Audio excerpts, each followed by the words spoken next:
કોલેજમાં પ્રવેશ એટલે વિદ્યાર્થીના જીવનમાં એક નવા સપનાની શરૂઆત, પરંતુ જો આ શરૂઆત જ રેગિંગના ભયથી થાય તો સિનિયર જુનિયરની ઓળખાણના નામે થતી મજાક ક્યારે માનસિક ત્રાસ, શારીરિક હિંસા અને જીવલેણ દબાણમાં ફેરવાઈ જાય છે તેની ગંભીર ઘટનાઓ ગુજરાતમાં સામે આવી રહી છે.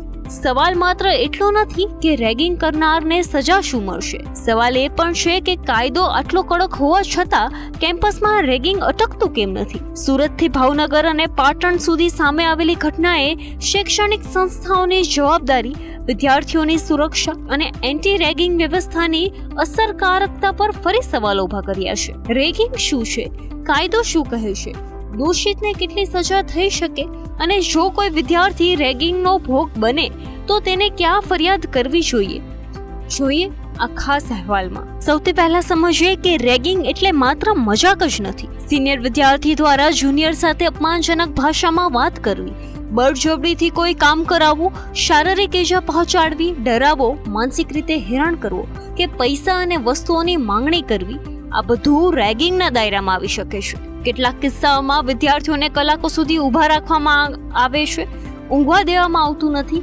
અપમાનિત કરવામાં આવે છે અથવા શારીરિક રીતે હેરાન કરવામાં આવે છે. મેડિકલ કોલેજોમાં તો સિનિયોરિટી અને વર્ક કલ્ચરના નામે જુનિયરો પાસેથી અતિશય કામ કરવાનો મુદ્દો પણ ગંભીર બન્યો છે.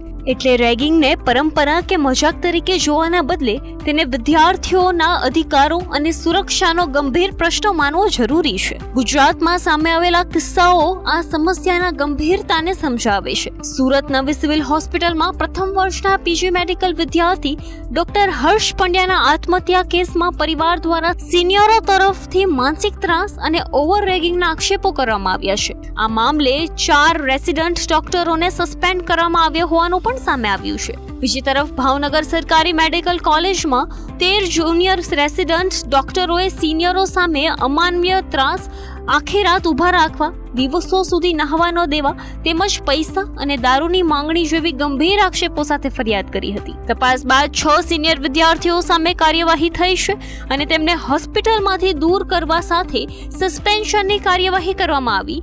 પોલીસ ફરિયાદ પણ નોંધાઈ. આ સમસ્યા નવી નથી.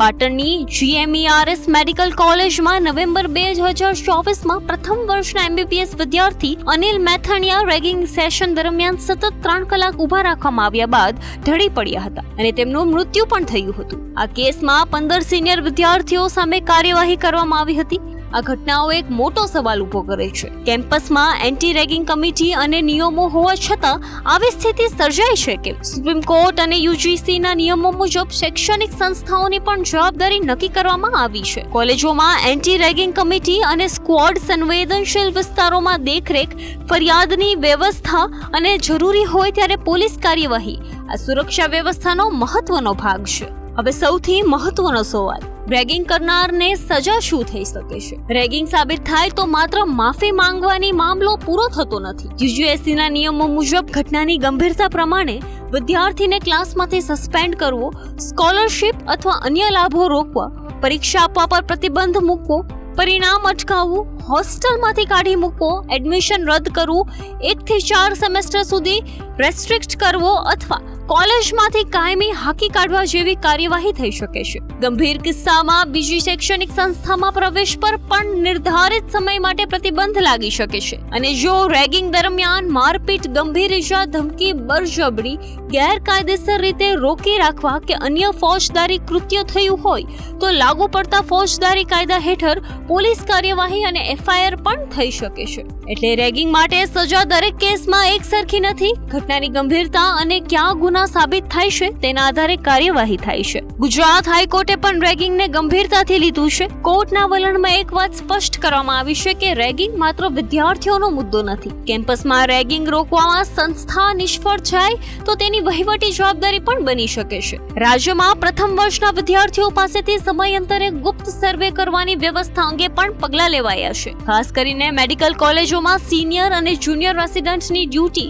હોસ્ટેલ અને હોસ્પિટલ વિસ્તારોમાં દેખરેખ, સરપ્રાઇઝ ચેકિંગ અને ફરિયાદ વ્યવસ્થાને મહત્વમાં આપવામાં આવ્યું છે. જુનિયર વિદ્યાર્થીઓ માટે શક્ય હોય ત્યાં સુધી અલગ સુરક્ષિત હોસ્ટેલ વ્યવસ્થા, ગુપ્ત ફરિયાદ પેટી, ઓનલાઈન ફરિયાદ અને કાઉન્સેલિંગ જેવા વ્યવસ્થા પણ જરૂરી છે. પરંતુ રેગિંગ સામેની લડાઈ માત્ર સજા સુધી સીમિત નથી. રેગિંગના કારણે વિદ્યાર્થીઓમાં ભય, ચિંતા અને ગંભીર માનસિક તણાવ ઊભો થઈ શકે છે. બીજી તરફ નીટ, જી જેવી પરીક્ષાઓનું દબાણ, અભ્યાસમાં નિષ્ફળતાનો ડર અને અન્ય શૈક્ષણિક તણાવ પણ વિદ્યાર્થીઓ માટે સમસ્યા છે. આંકડા પણ ચિંતાજનક છે. આપેલા આંકડા મુજબ 2020 થી 2025ના સમયગાળામાં ગુજરાતમાં 1063 વિદ્યાર્થીઓએ આત્મહત્યા કરી હતી. તેમાં 2024-25 દરમિયાન આંકડો 500 થી વધુ સુધી પહોંચ્યો હોવાનું દર્શાવવામાં આવ્યું છે. એટલે રેગિંગ અટકાવવા સાથે વિદ્યાર્થીઓ માટે માનસિક સ્વાસ્થ્ય સહાય, કાઉન્સિલર, ગુપ્ત ફરિયાદ વ્યવસ્થા અને સમયસર હસ્તક્ષેપ પણ એટલા જ જરૂરી છે. ખાસ કરીને મેડિકલ કોલેજોમાં અતિશય કામનો બોજ, સતત લાંબી ડ્યુટી અથવા સિનિયોરિટીના નામે માનસિક ત્રાસને સામાન્ય બનાવી શકાય નહીં. તો શું એન્ટી રેગિંગ કાયદો ખરેખર સફળ છે? કાયદાકીય માળખું ચોક્કસપણે કડક બન્યું છે. વિદ્યાર્થીઓમાં પણ પોતાના અધિકારો અંગે જાગૃતિ વધી છે. પરંતુ રેગિંગનું સ્વરૂપ બદલતું રહે છે. હવે દરેક કિસ્સો મારપીટનો જ હોય એવું નથી. માનસિક રેગિંગ, અપમાન, ઊંઘવા ન દેવું, સતત દબાણ, એકલા પાડવા કે ડરાવવું જેવી બાબતો ઘણી વખત બંધ દરવાજા પાછળ બને છે અને સરળતાથી સામે આવતી નથી. એટલે નિયમો હોવા પૂરતું નથી. કોલેજનું management, dean, HOD, warden, faculty અને એન્ટી રેગિંગ કમિટીએ સક્રિય રહેવું પડશે. અને જો વિદ્યાર્થીઓ રેગિંગનો ભોગ બને તો ડરવું નહીં અને ચૂપ રહેવું નહીં. રાષ્ટ્રીય એન્ટી રેગિંગ હેલ્પલાઇન 1800-180-5522 પર ફરિયાદ કરી શકાય છે અને સત્તાવાર ફરિયાદ માધ્યમોનો ઉપયોગ કરી શકાય છે. કારણ કે રેગિંગ કોઈ પરંપરા નથી, તે વિદ્યાર્થીઓના સન્માન, સુરક્ષા અને ભવિષ્ય સાથે જોડાયેલો ગંભીર મુદ્દો છે. કોલેજ જીવન ભયથી નહીં પરંતુ આત્મવિશ્વાસ અને સુરક્ષાની લાગણી સાથે શરૂ કરવામાં આવે છે. સિનિયર હોવાનો અર્થ સત્તા નથી અને જુનિયર હોવાનો અર્થ કોઈ પણ પ્રકારનો ત્રાસ સહન કરવાનો નથી. એક ફરિયાદ સમયસર થાય, એક સંસ્થા સમયસર પગલું ભરે અને એક વિદ્યાર્થીનો અવાજ સાંભળવામાં આવે તો કદાચ એક મોટું નુકસાન અટકાવી શકાય છે.